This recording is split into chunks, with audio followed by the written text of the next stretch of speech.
오늘 정말 더 보고 싶습니다. 이게 오래되다 보니 교우분들 한 사람 한 사람 만나서 기도하고 또 말씀 나눴던 것들이 너무나 그리운 추억이 되고 있습니다. 그럼에도 불구하고 우리가 이 코로나를 통해서 더욱더 하나님을 붙잡기를 간절히 바랍니다. 우리가 이유를 모를 수 있어요. 그런데 우리가 이유는 몰라도 그걸 통해서 우리에게 하나님이 깨닫게 하시는 은혜는 있다고 저는 믿습니다. 그래서 오늘 예배 가운데 다시 우리가 회복해야 될 것과 하나님 안에서 멈춰야 될 것을 발견하는 시간 되기를 간절히 바랍니다. 여러분, 한 민족이 왜 망했는지를 설명하는 책들이 참 많습니다. 그러니까 우리가 역사를 보면 역사를 이끌어왔던 거대한 대영 제국들이 참 많잖아요. 우리가 성경에만 나오는 민족을 봐도 이집트, 아시리아, 바벨로니아, 이 모든 나라는 정말 엄청난 거의 세계 지도의 3분의 1을 차지했던 나라들입니다. 로마도 마찬가지고요. 근데 이 나라들이 왜 멸망했는가? 여러분, 역사가들의 서술을 보면 다 이유가 달라요. 특별히 로마에 대한 역사에 관심이 많아서 로마의 역사에 관해서 로마가 왜 망했는지를 쓴 아주 두 명의 아주 대표적인 역사학자가 있습니다. 제일 먼저 몽테스키에라고 하는 사람이 쓴 로마의 그 번성했던 시대와 로마가 왜 망하게 됐는지를 쓴 책이 있어요. 로마의 정복, 로마 제국의 실패. 근데 이 책은 로마가 왜 망했는지를 분석하는 가장 중요한 책 중에 하나입니다. 거기에 이렇게 쓰고 있어요. 로마의 멸망은 분열 때문이 아니라 너무나 번영했기 때문이다. 이 역설적인 말이죠. 그래서 책을 읽어보면 이런 거예요. 너무 순식간에 로마가 거의 전 세계를 지배하다 보니까 번영은 했는데 거기에 따라갈 만한 공동체 의식과 도덕성은 같이 따라가지 못함으로 인해 로마가 오히려 번성한 것이 멸망의 기회가 됐다는 거예요. 근데 여러분, 에드워드 기번이라고 하는 로마 역사를 쓴 가장 유명한 책 중에 하나죠. 로마 제국 쇠망사에 보면 그는 또 이렇게 말해요. 세 가지 이유가 있는데 하나는 게르만족이 침입했다는 것이고, 하나는 중앙정권 체제가 무너졌다는 것이고, 또 기독교가 로마의 국교가 되면서 로마가 여러 주변에 있는 나라를 오히려 더 끌어안지 못했다는 얘기를 적고 있습니다. 여러분, 제가 왜 이 말을 드리냐면요, 우리가 어떤 나라 그리고 어떤 민족이 멸망한 데는 세상적으로 찾는 기준들과 세상적으로 우리가 이 나라는 이것 때문에 망했다라고 여러 가지 이유를 설명합니다. 그런데요, 성경은요, 모든 민족이 망한 이유, 모든 백성이 하나님 앞에서 버려진 이유는 딱 한 가지라고 설명해요. 그게 뭡니까? 그것은 하나님을 알지 못했기 때문이다라는 거예요. 여러분, 이 말처럼 애매모호한 말이 없다고 생각하는 사람이 있을 겁니다. 도대체 하나님이 나를 알지 못해서 이 백성이 망했다라고 말할 때 하나님을 알지 못한다는 게 뭘까? 오늘 그 말씀을 우리가 읽은 호세아 4장을 통해 1절로 10절까지 한번 나눠보려고 합니다. 여러분, 제가 오늘 1절 그리고 6절을 읽겠습니다. 하나님이 이렇게 호세아를 통해 이스라엘 백성에게 말합니다. 이스라엘 자손아, 주님의 말씀을 들어라. 주님께서 이 땅의 주민들과 변론하신다. 이 땅에는 진실도 없고 사랑도 없고 하나님을 아는 지식도 없다. 6절 같이 한번 읽을까요? 조그맣게라도. 시작.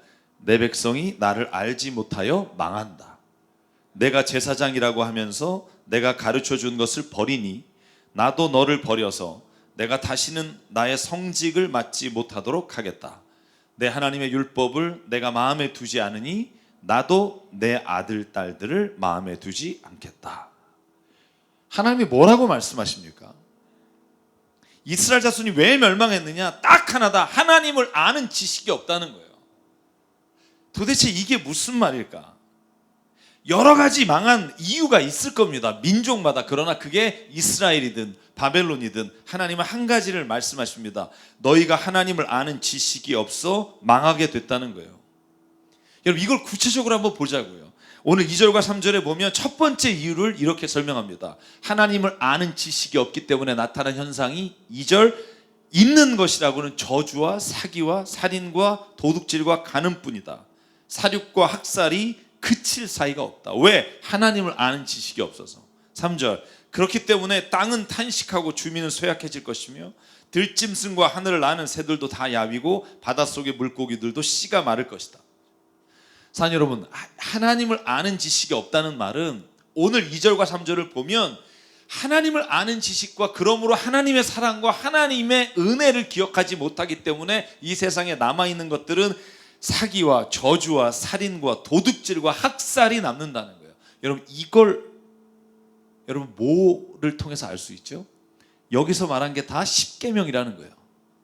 살인하지 말라, 도둑질하지 말라, 간음하지 말라.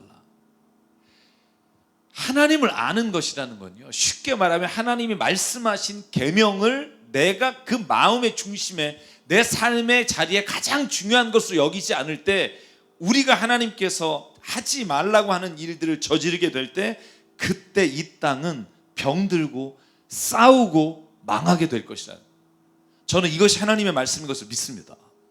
하나님을 아는 지식이란 그러므로 여러분 그리스도인들에게만 필요한 게 아니에요. 이 땅에 있는 모든 사람들에게 하나님이 오늘도 말씀하십니다. 나를 아는 지식이 너를 살아나게 할 것이다. 나를 아는 지식이 민족을 살아나게 할 것이고 네가 있는 공동체가 하나님의 영으로 살아나게 할 것이다. 사랑하는 여러분, 그러니까 하나님을 알지 못하기 때문에 주의 계명을 따르지 않고 믿지 않고 그러므로 나타난 결과가 우리 모든 한 개인과 국가가 멸망하는 길이라는 거예요. 그러므로 결국 인간의 이기적인 욕망과 타락의 길은 하나님을 알지 못하는 것에서 시작하고 그것으로 끝나는 겁니다.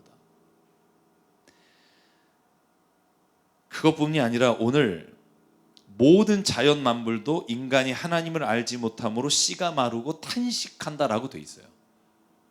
여러분, 이 말은 창세기 하나님이 천지를 창조하실 때를 보면 알아요.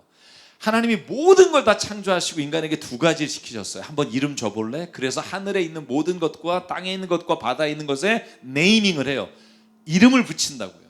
모든 것에 이름을 다 붙이고 난 이후에 하나님이 두 번째, 그러면 이제 네가 이 땅을 다스려라, 이 땅을 보존하라, 이 땅을 네가 지켜라라고 하나님 우리 인간에게 명령하셨다고요.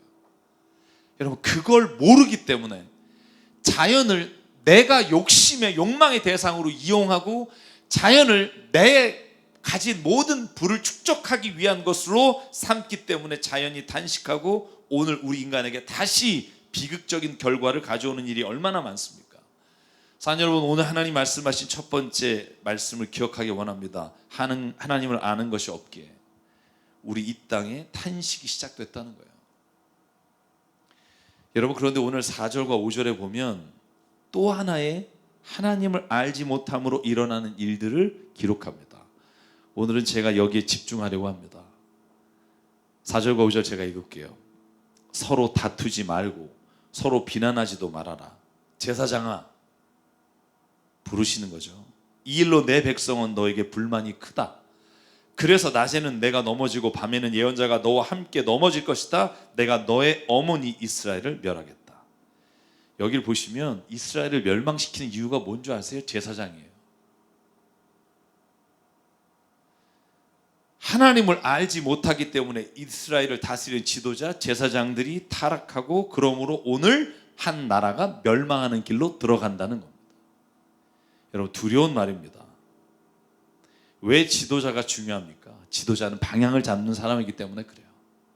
그런데 그 지도자가 하나님을 알지 못하면, 하나님이 원래 원하셨던 뜻이 무엇인지를 깨닫지 못하면 잘못된 길로 이끌어 오늘 이스라엘의 멸망의 길을 이 지도자들 때문에 하나님이 내리신다고 말씀을 하십니다.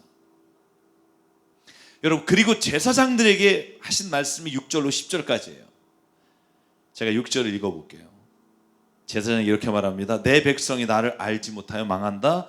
네가 제사장이라고 하면서 내가 가르쳐준 것을 버리니 나도 너를 버려서 내가 다시는 나의 성직을 맡지 못하도록 하겠다.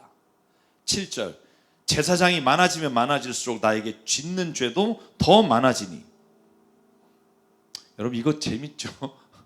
제사장이 많아지면 모든 자리가 깨끗해져야 되잖아요. 모든 자리가 더 풍요로워져야 돼. 사랑이 넘쳐야 되잖아요. 오늘 뭐라고 되냐면 제사장이 많아지면 죄 짓는 것도 많아지고 너의 영광을 내가 수치로 바꿔버리겠다. 8절 그들은 내 백성이 바치는 속죄 제물을 먹으면서 살고 내 백성이 죄를 더 짓기를 바라고 있다. 여러분 이게 하나님이 보시는 제사장들이에요. 여러분 이스라엘이 멸망하기 직전 BC 586년 직전의 상황은 제사장들이 가장 타락하고 예언자들이 가장 타락해서 여러분 특별히 오늘 읽은 호세아서 다음에 아모스서를 읽으면 여러분 아모스 선지자가 즉각적으로 말하는 게 뭐냐면 너희들이 하나님 앞에 범죄하고 죄에서 돌이키지 않으므로 이 나라를 멸망시키시겠다.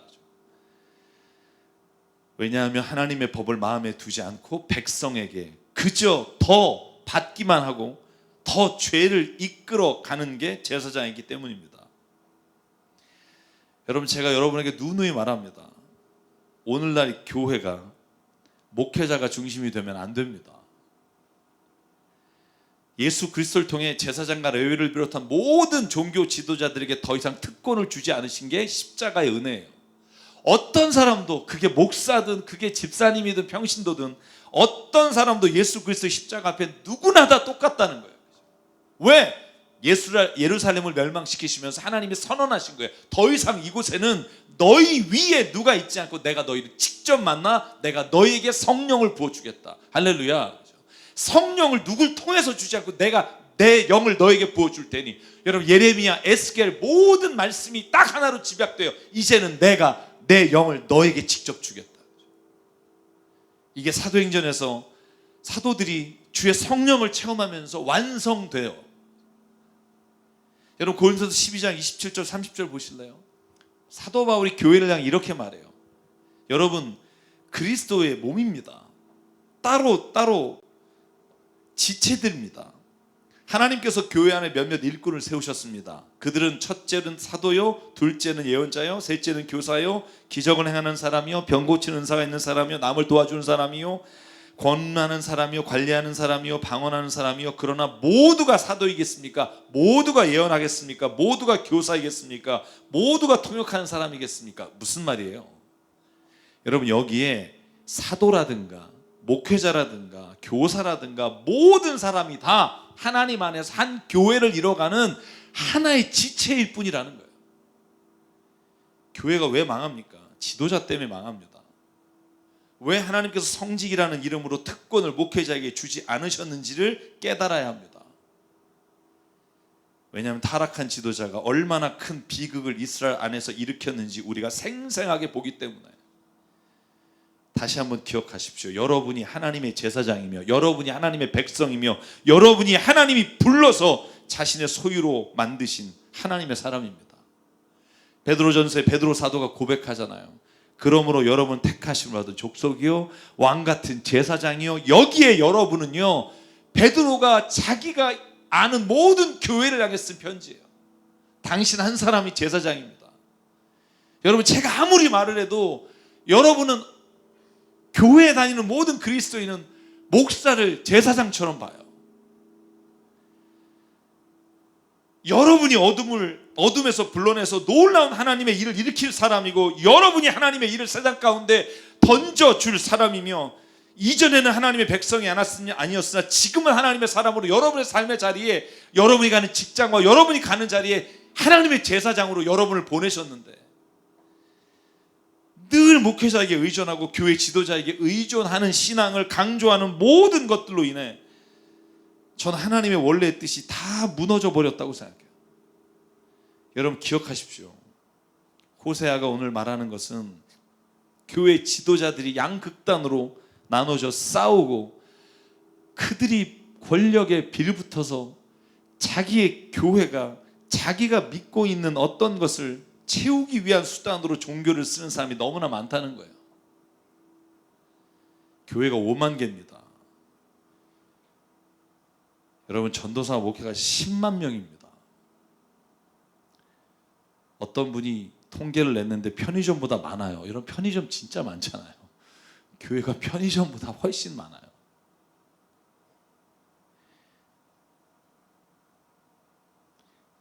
여러분 제사장에게 오늘 하신 말씀을 꼭 들었으면 좋겠어요. 그럼 역으로 말하면 이래요. 제사장에게 한 말은 곧 우리에게 하신 말씀이라고요.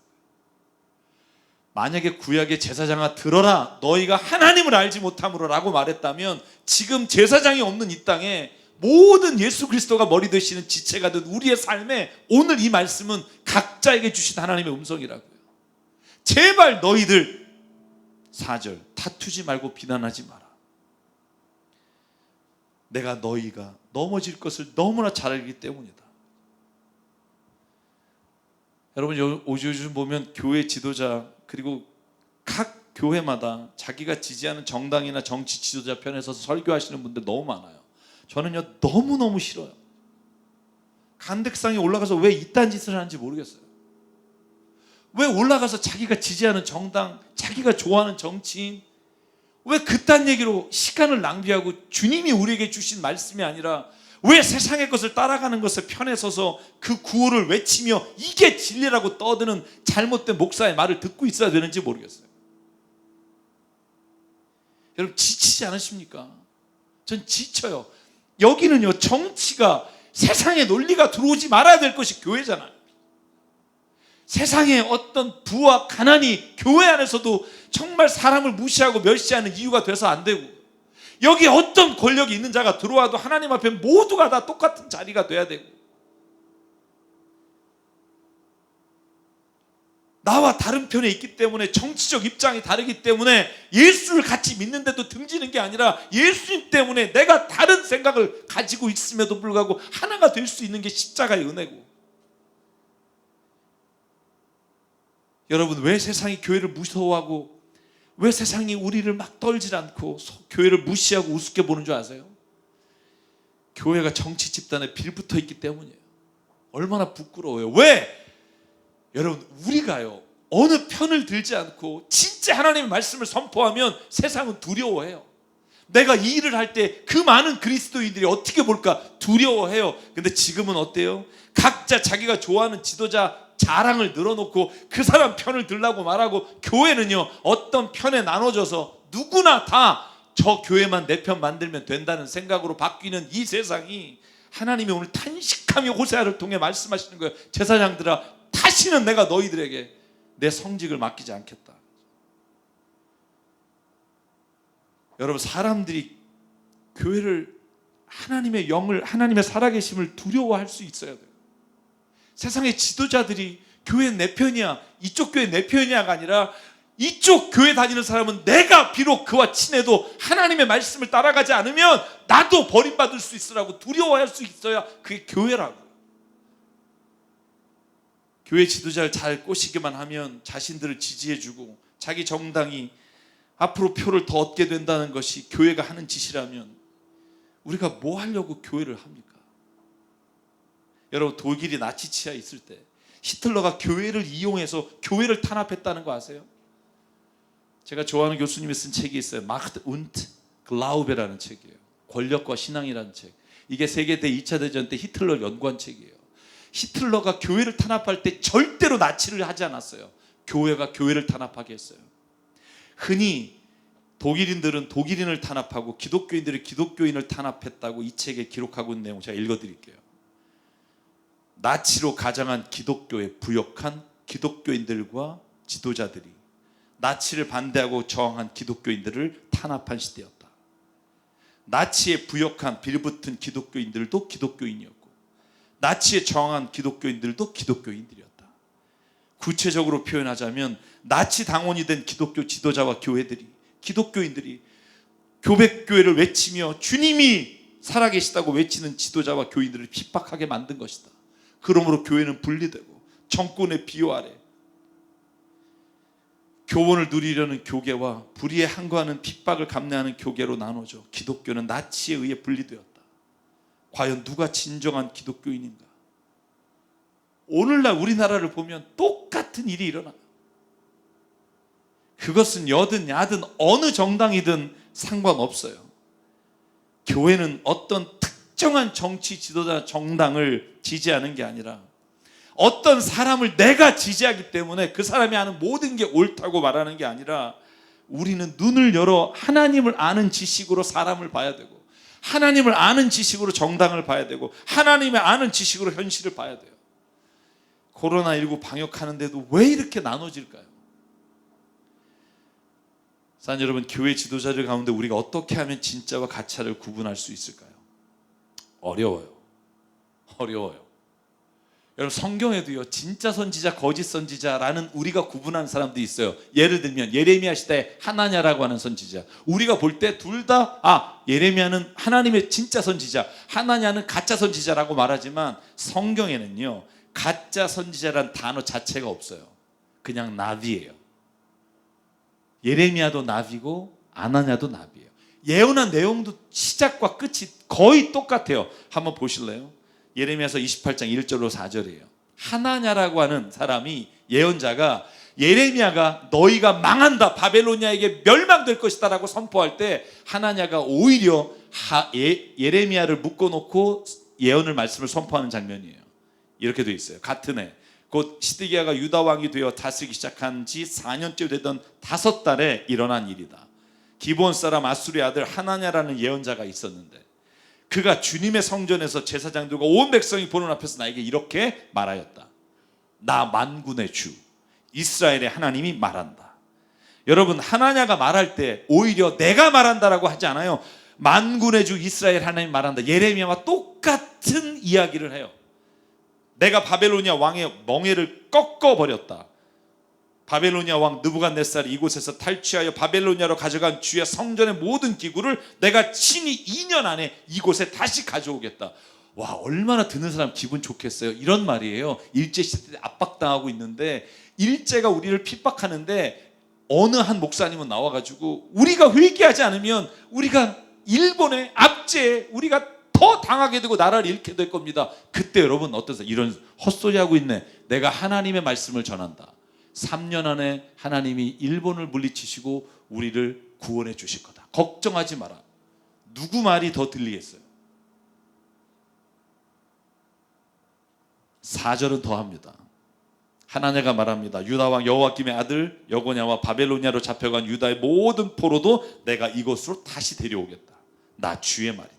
내가 반드시 바벨로니아 왕의 멍에를 꺾어버리겠다. 여러분, 이 말을 들을 때 기분 좋았을 거예요. 자기의 죄를 보는 게 아니라, 하나님이 왜 이 일을 일으켰는지를 보는 게 아니라 하나님이 내 편이라고 외치는 사람들이 하나냐의 말은 너무나 귀에 잘 들렸을 거라고요. 그런데 여러분, 하나냐는요 말만 한 게 아니에요. 여러분, 우리가 선지자들의 유형을 보면 하나님의 말씀을 선포하고 하나님의 상징적 행동들을 통해서 하나님의 뜻을 전달하는 게 예언자예요. 예를 들면 호세아, 오늘 우리가 읽은 호세아서의 1장부터 3장까지 보면 하나님이 창녀 고멜에게 가서 결혼하라 그래요.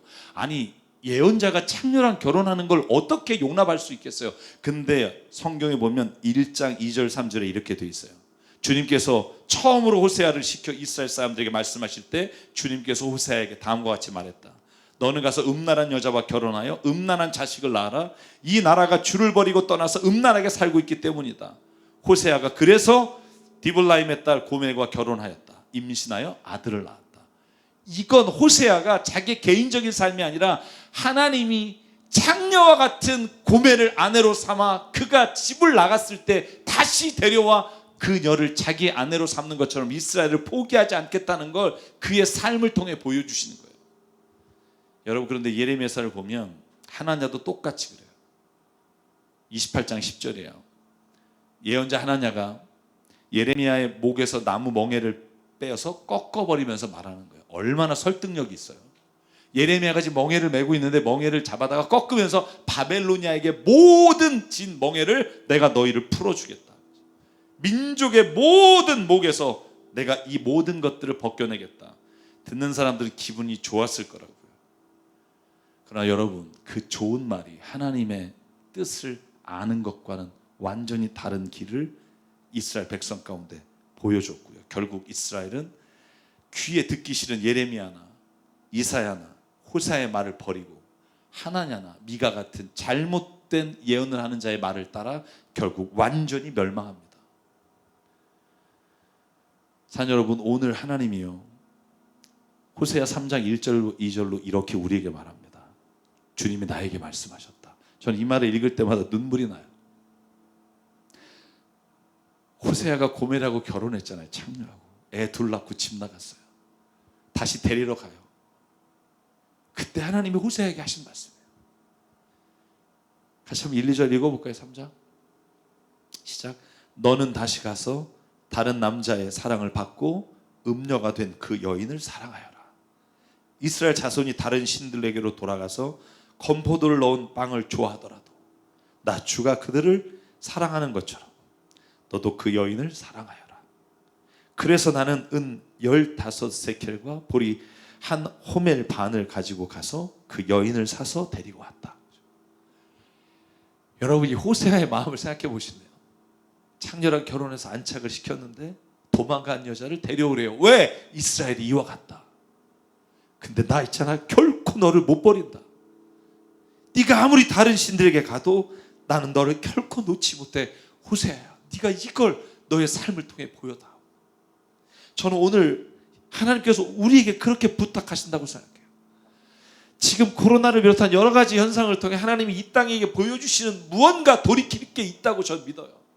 근데 그걸 보지 못하고 서로가 서로를 원망하고 비난하고 싸우며 정치 지도자나 어느 집단의 빌부터 하나님의 뜻을 전하지 않는 사람들 향해 외친다고요. 제발 너는 오늘 너희가 돌아가야 될 곳이 어딘지를 보라는 거예요. 나는 결코 너를 버리려고 하지 않는데 너가 다시 돌이켜 나에게로 온다면 나는 너를 버리지 않겠다. 여러분, 예레미야서를 보면 예레미야가 하나냐가 하는 말을 듣고요, 아무 말도 못해요. 여러분, 성경에서 제가 그 장면이 너무나 충격적이에요. 그냥 성경이 이렇게 돼 있어요. 예언자 예레미야는 그 자리를 떠났다라고 돼 있어요. 왜 하나냐가 그렇게 멍에를 꺾으면서 다시 하나님이 회복시킨다고 할 때 예레미야가 찍소리 못하고 떠났을까요? 여러분, 그 다음에 28장 12절로 15절을 보면 그때 예레미야도 헷갈려요. 내가 지금 잘못 전하는 거 아니야? 하나냐가 진짜 아니야? 그래서 예레미야가 다시 하나님 앞에 와서 또 물어봐요. 여러분, 12절로 볼 그랬더니 하나님이 명확하게 보여주십니다. 그게 뭐냐면 예언자 하나냐가 예언자 예레미야의 목에서 나무 멍에를 빼앗아 꺾어버린 뒤에 주님께서 예레미야에게 이렇게 다시 말씀해 주세요. 너는 가서 하나냐에게 이렇게 전해라. 나 주가 말한다. 너는 나무로 만든 멍에를 꺾어버렸으나 오히려 그 대신에 쇠로 멍에를 만들어 버리겠다. 진실로 나 만군의 주 이스라엘 하나님이 말한다. 내가 이 모든 민족의 목에 쇠로 만든 멍에를 메어놓고 바벨로니아의 왕 느부갓네살을 섬기게 하였으니 그들이 그를 섬길 수밖에 없다. 나는 심지어 들짐승도 그에게 넘겨주었다. 예언자 예레미야는 예언자 하나냐에게 가서 말하였다. 하나냐는 똑똑히 들으시오.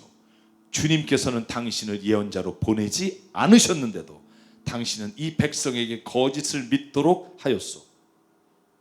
여러분, 이 말이 뭘까요? 거짓 예언자 혹은 진실을 말하는 예언자, 우리가 구분하기 어렵다는 거예요. 그럼 뭘 해야 돼요? 소위 지도자라고 여기는 사람들을 우리 교회 모든 성도와 그리스도인이 기도하며 하나님을 더 명확히 보게 될 때 무엇이 잘못됐는지를 볼 수 있는 눈을 하나님이 열어주신다는 거예요. 누구의 이름으로 예언하는 중요하지 않아요. 왜냐하면 거짓 예언자도 하나님의 이름으로 예언하기 때문에. 그러므로 가장 중요한 건 지금 저와 여러분이 깨어있어 하나님이 무엇을 기뻐하시는지를 볼 수 있는 눈이 열리기를 주의 이름으로 축복합니다. 여러분, 기독교 지도자가 아무리 금식하고 아무리 목숨 내놓고 자신이 말하는 거에 책임을 진다 할지라도 그 행동은 가짜라는 걸 잊지 마십시오. 오직 하나님을 아는 지식이, 하나님의 그 놀라우신 은혜를 아는 자만이 하나님의 뜻을 알 수 있기 때문입니다.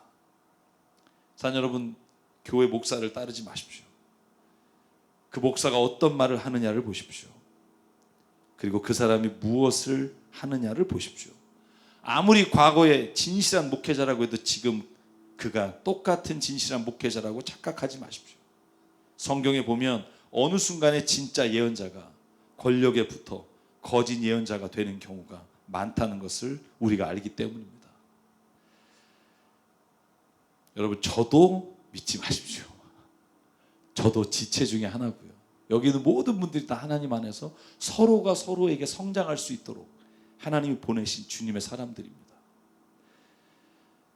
사랑 여러분, 그러므로 우리 교회 성도들이 저는 이렇게 잘하고 있다고 믿지만 정말 정치적인 것에 집착해서 하나님의 마음을 잃어버리는 일이 없기를 주의 이름으로 정말 간절히 소망합니다.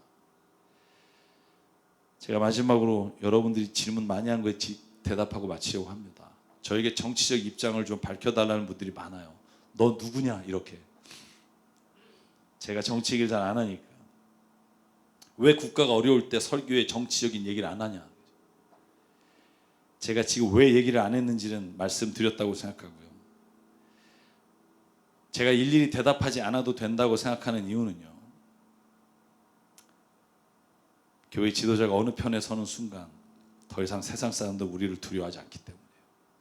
우리는 누구를 지지해서 그 사람이 주는 은혜의 영광 아래 있을 필요가 없어요. 우린 주님의 영광 아래만 있으면 돼요.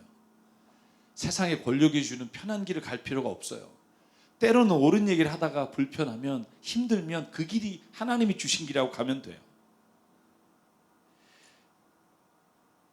저는 정 궁금하시다면 한 가지만 힌트를 드릴게요. 내가 누군지. 저는 역대 대통령을 한 번도 뽑아본 적이 없어요. 제가 선출한 분은 다 당선된 적이 없습니다. 그냥 그 정도로만 제가 말씀을 드릴게요. 우리 가족도 내가 누구 찍었는지는 모릅니다. 저는요, 우리 교회가, 그리스도인이, 교회의 지도자가 이런 어려운 때 하나님을 아는 지식에 집중했으면 좋겠어요. 다른 어떤 데 쫓아다니는 게 아니라 하나님이 도대체 뭘 원하실까를 기억하며 하나님의 말씀을 바라보며 하나님의 뜻을 구하며, 하나님이 오늘 여기에 오신다면, 예수께서 오늘 이 자리에 오신다면 무엇을 결정하실까, 그것만이 오늘 우리의 질문이며 대답이 되기를 주의 이름으로 축복합니다. 교회가 권력의 시녀가 되는 순간 교회는 무너졌고요, 타락했고요. 교회가 세상 사람들을 죽이는 도구가 된 게 남미의 여러 나라에서 우리는 너무나 명확하게 봐왔습니다. 사랑하는 새삼교회 성도 여러분, 세상이 좀 하나님을 두려워하게 만듭시다. 세상이 좀 살아계신 하나님 앞에 이렇게 살아야겠구나라고 교회를 바라보며 교회의 눈치를 좀 보게 합시다. 여러분, 그러려면 오늘 호세아를 통해서 하나님이 하신 말씀을 들어야 돼요. 내 백성이 나를 알지 못해 망한다. 오늘 우리 교회를 보면 하나님이 강남 새삼교회야, 너희를 통해 내가 이 세상에 하나님의 뜻을 전하겠다. 여러분, 그 말씀을 듣는 교회, 이 어려운 때 오히려 그 빛을 발하는 교회, 세상의 모든 사람들이 권력에 힘 있는 자의 편에 설 때 힘이 없는 누군가를 붙잡고 하나님의 길을 걸어갈 수 있는 교회, 저는 그런 교회가 되길 주의 이름으로 축복합니다. 저는 그럼요, 내 백성이 우리가 아무리 주님을 떠나가 있을지라도 그분의 사랑이 우리를 포기하지 않고 우리를 결코 붙잡아 하나님의 그 사랑 안에 이끌어 가시는 주의 은혜, 여호와께 돌아가는 그 은혜를 우리에게 베푸시고 우리가 그 은혜 아래 날마다 하나님과 더불어 찬양과 축제를 벌이는 그 예배의 날을 우리에게 허락하시고 이끌어 주실 줄 믿습니다. 아멘. 오늘 가정에서도요, 주님의 사랑과 주님의 은혜가 다시 회복되는 역사가 교회를 통해 나타나기를 주의 이름으로 축원합니다. 오늘 그래서 이 찬양 함께 부르려고 합니다. 우리 호세아 그러면 가장 제 머리에 떠오르는 찬양이고, 오늘 이 말씀 준비하면서 이 찬양이 저에게 정말 떠나지 않았던 찬양인데요. 여호와께 돌아가자. 여러분, 다른 어떤 곳 돌아갈 필요 없습니다. 어떤 것도 우리를 만족시켜 줄 수 없고요, 세상의 어떤 것도 우리에게는요 주인이 될 수 없고요, 오직 예수 그리스도, 그분에게 돌아갈 때만 희망이 있고요. 코로나, 여러분, 백신이 발견되고 어떤 게 발견되더라도 저는 하나님께 돌아가는 길이 오늘 이 시대를 진정으로 그리스도인들이 지나가야 될 길이라고 믿습니다. 우리 참 함께 하면서 하나님의 말씀을 기억하고요, 고백하겠습니다.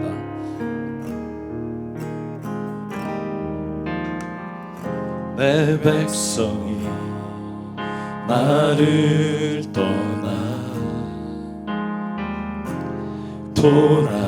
돌아섰지만 내 사랑이 내 백성을 포기 못하니 내 모든 건 내어주고 나 그들을 얻으리라.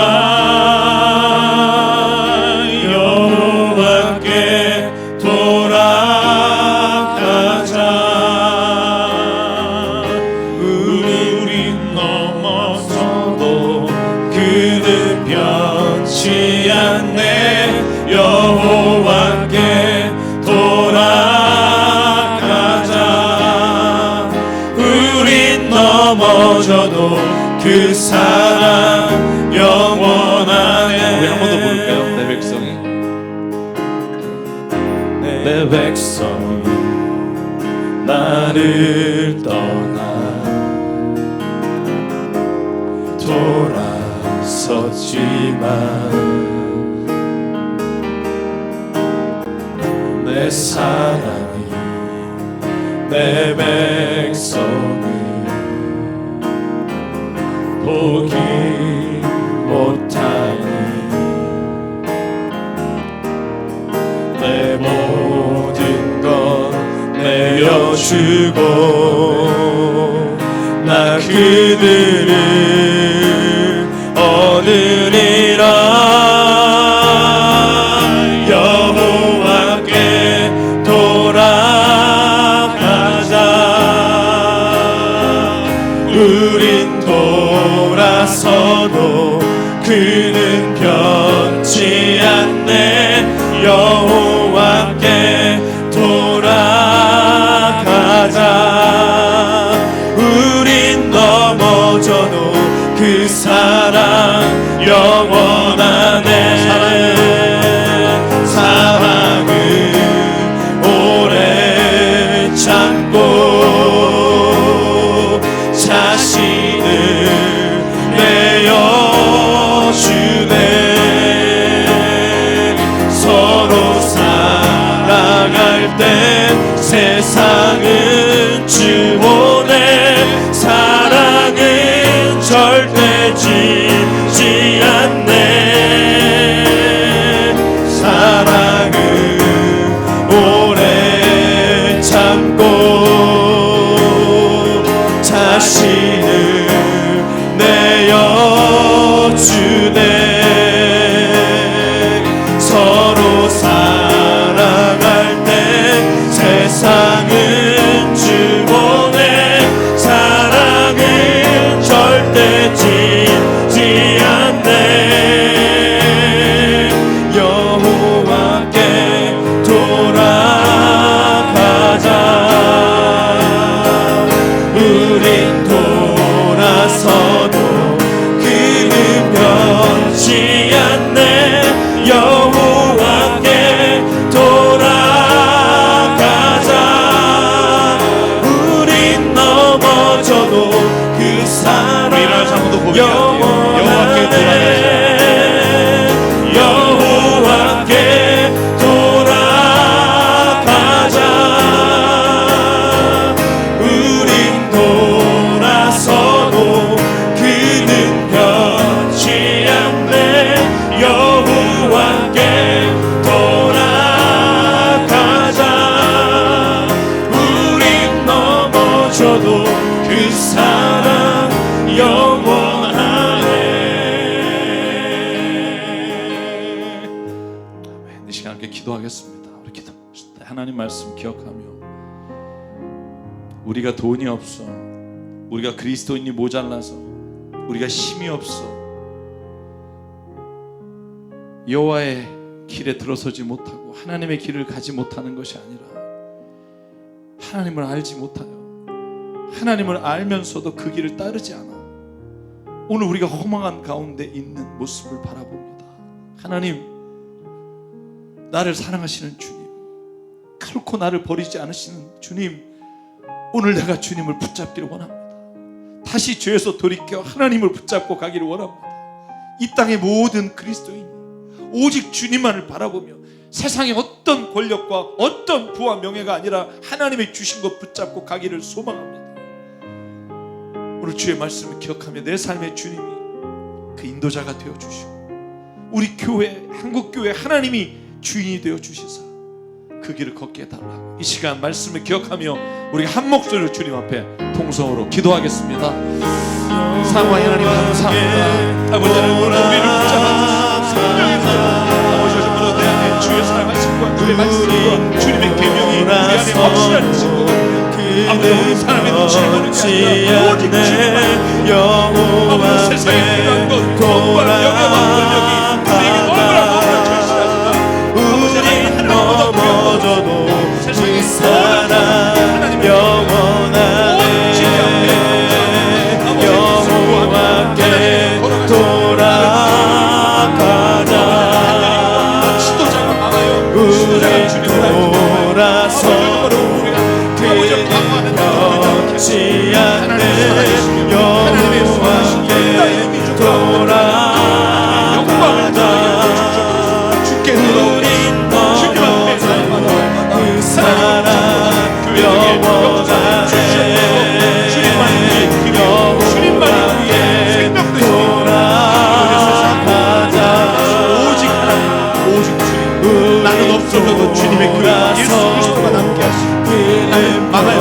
죽지 않네. 여호와 되 돌아가자. 우린 넘어져도 그 사랑 영원하네. 사랑과 은혜 하나님, 이 땅에 교회가 없어 하나님의 역사가 일어나지 못하는 것이 아니라 한 사람의 예배자와 주님을 아는 지식을 가장 갈망하는 자가 없어. 오늘 이 땅에 그 많은 교회와 그리스도인들이 있음에도 불구하고 세상은 갈라지고 싸우고 서로가 서로를 욕하며 하나님의 뜻이 아니라 세상의 사람들의 뜻을 따라가는 우리의 모습을 주께 회개하오니, 아버지 하나님, 오늘 우리에게 다시 하나님을 아는 지식과 하나님의 사랑에 감격한 은혜와 하나님을 따라가고자 하는 결단이 우리 삶에 있게 하여 주시옵소서. 간절히 기도합니다. 코로나로 인해 정말 너무나 절망 가운데 힘들어하는 주의 사랑하는 자녀들이 있습니다. 주님은 결코 그를 버리지 않으심을 알기에 우리가 주님의 도구가 되어 그 한 사람 한 사람에게 주님의 필요가 되어 주님의 손길이 되어 아버지 하나님 그를 일으키는 자리에 사용되기를 원합니다. 우리 교회와 나를 사용해 주시옵소서. 아버지 하나님, 간절히 기도합니다. 한국 교회가 더 이상 편으로 갈라져 아버지 하나님 정치 집단화되어 아버지와 싸움의 자리에 가는 이 비극적인 일들을 멈추게 하시고, 오직 하나님, 그게 누구든 위정자든 세상의 모든 권력자든 교회가 진실되게 주님을 따라감으로 그들이 우리를 두려워하여 그들의 잘못된 길에서 돌이키는 은혜가 있게 하여 주시옵소서. 아버지 하나님, 간절히 기도하오니 오늘 우리 교회 교우들 안에 하나님의 주시는 그 은혜와 감격으로 충분합니다 고백하며 우리의 삶의 자리에 주님의 제사장으로 살아가도록 인도하여 주시옵소서. 주님이 주신 생명과 시간과 달란트와 모든 물질이 주님의 것임을 고백하며 이 시간 예물로 드립니다. 하나님의 나라와 뜻을 위해 사용해 주시옵소서. 이제는 우리 주 예수 그리스도의 은혜와 하나님 아버지의 무한하신 사랑과 성령님의 감동, 감화, 충만, 교통, 위로하심이 오늘 이 시간 하나님을 아는 지식이 없어 망한다, 오늘 이 말씀을 우리의 삶에 기억하며 어디를 가든지 주님을 아는 지식으로 말미암아 살아가는 각자가 되기를 소망하는, 여긴 한 분 한 분 머리 위에, 그리고 가정에서 예비들 한 분 한 분 머리 위에, 그 가정과 일터 위에 주님 세우신 새사람교회 위에 지금부터 영원토록 함께 하시기를 간절히 축원하옵나이다. 아멘.